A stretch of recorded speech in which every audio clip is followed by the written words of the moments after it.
Now we are getting into my Kino Lorber releases, and the film that I selected at random is, oh my god, it's one of my very favorites. I watch it several times a year. It's The Rose Tattoo, Anna Magnani. Need I say more? The film also stars Burt Lancaster, and he has top billing. However, he doesn't even appear in the film until an hour into the movie.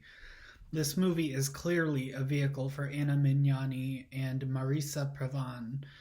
Burt Lancaster plays a supporting role, but since he was the bigger star, he got top billing. It's unfair, but that's how the industry works.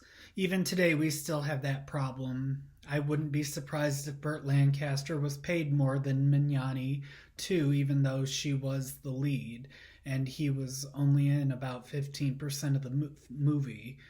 But I digress.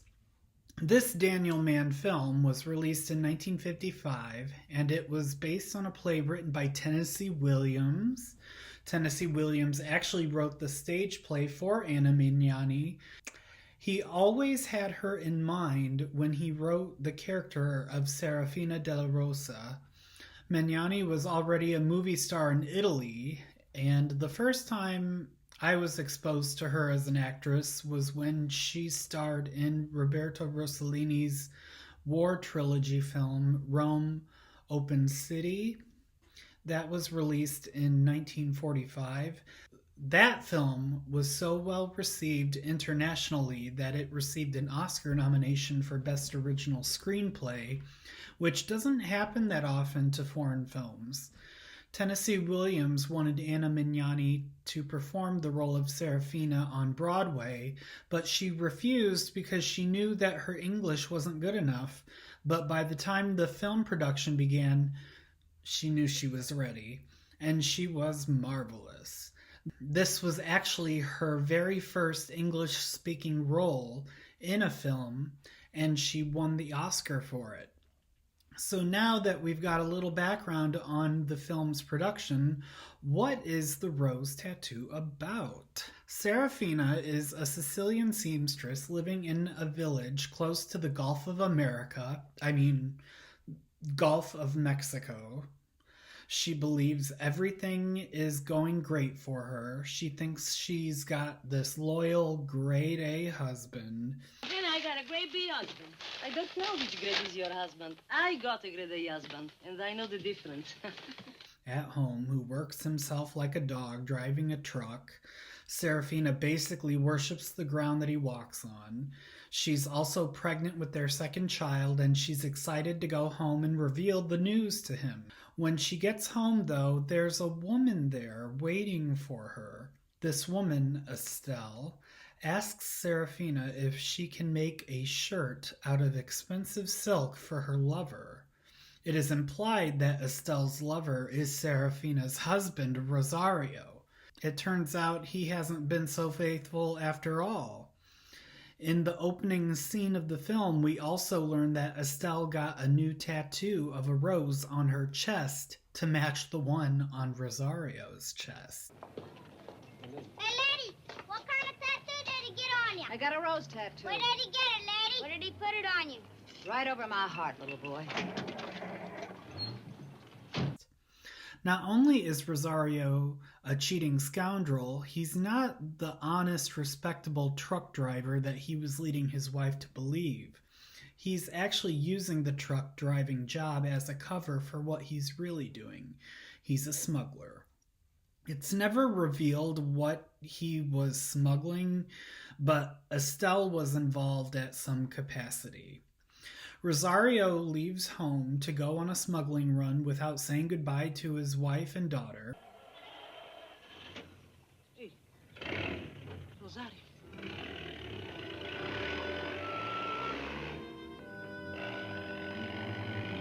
Why did Papa run away like that? I don't know, Rosa. And he ends up dying when his truck crashes during a police chase.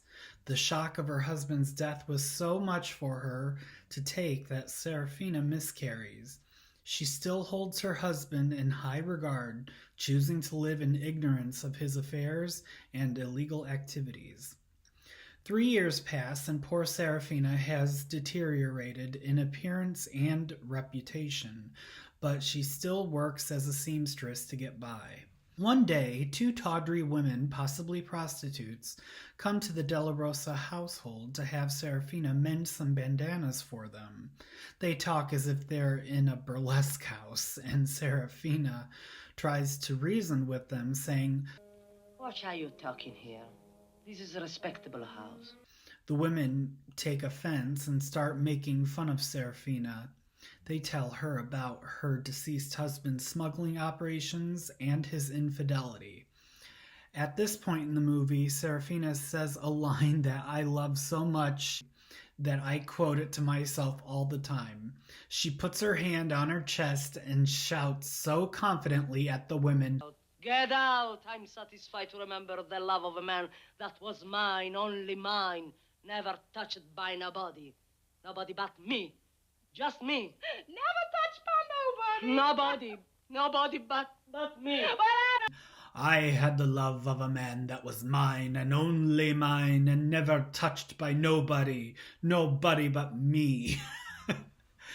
I just like that line. It's the stakes seem so high to this widow whose cheating no good husband has been dead for 3 years. It just makes me laugh.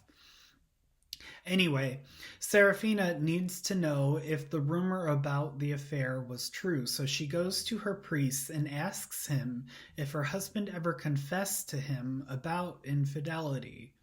When he refuses to answer the question one way or the other, Serafina attacks him. You go, girl. Then Burt Lancaster finally steps in as a character named Alvaro, and he pulls her off of him. She rips Alvaro's shirt in the process. Alvaro is also a truck driver, and he drives Serafina home, where she offers to fix the shirt she tore. She gives him a silk shirt that she made for Estelle 3 years earlier that she never picked up to wear while she mends his shirt. They agree to meet up again later that night. When Alvaro leaves, he goes to a tattoo parlor and impulsively gets a rose tattoo on his chest. So now we have 3 characters with rose tattoos on their chest. Keep up. When he returns to Serafina's, he shows it to her, and she almost has a PTSD reaction. See?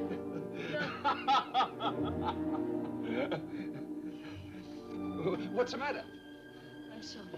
What's the matter? I don't feel good.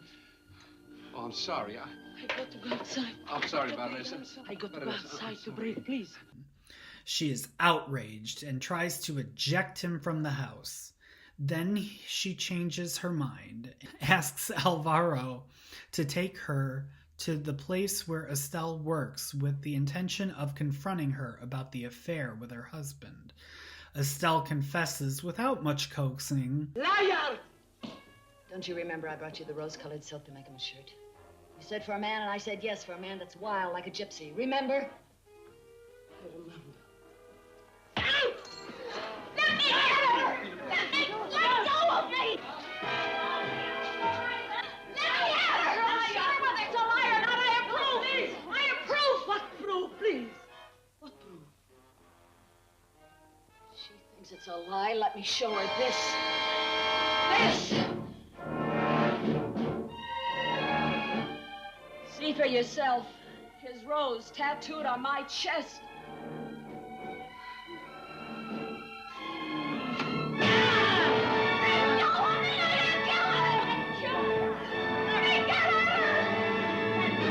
And then she opens her blouse and reveals the rose tattoo on her chest, saying it symbolizes her love for Rosario.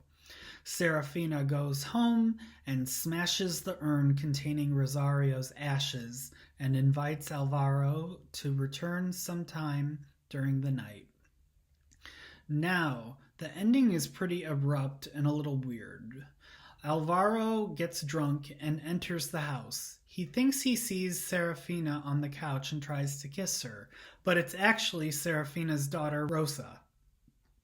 He pulled a Robert Downey Jr. Rosa screams and Serafina throws him out of the house. The Robert Downey Jr. joke might have been unkind. He's come a long way. I once climbed into the wrong apartment window thinking it was mine when I accidentally locked myself out of my apartment.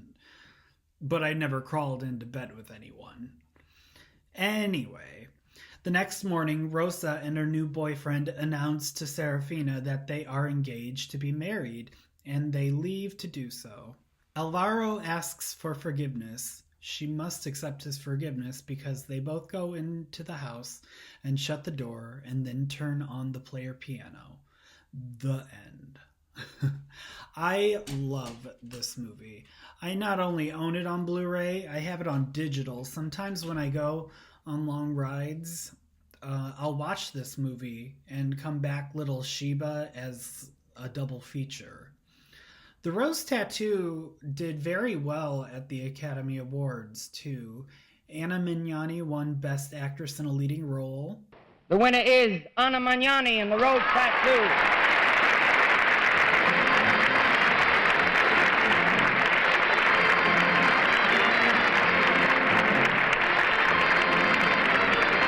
Accepting the award for Miss Anna Magnani. The movie also won Best Cinematography and Best Art Direction, set direction. We call the latter production design today. I highly recommend giving The Rose Tattoo a view. If you're like me, you'll watch it again and again. As of May 18th, 2025, it is not available on any streaming service, but the Blu-ray was released last year by Kino Lorber. You can purchase it for digital. That's what I did. I got it for Amazon Prime or Amazon Video, Prime Video, whatever they call it. This is a good one. I'm glad I selected this one at random to share with you guys. Until next time.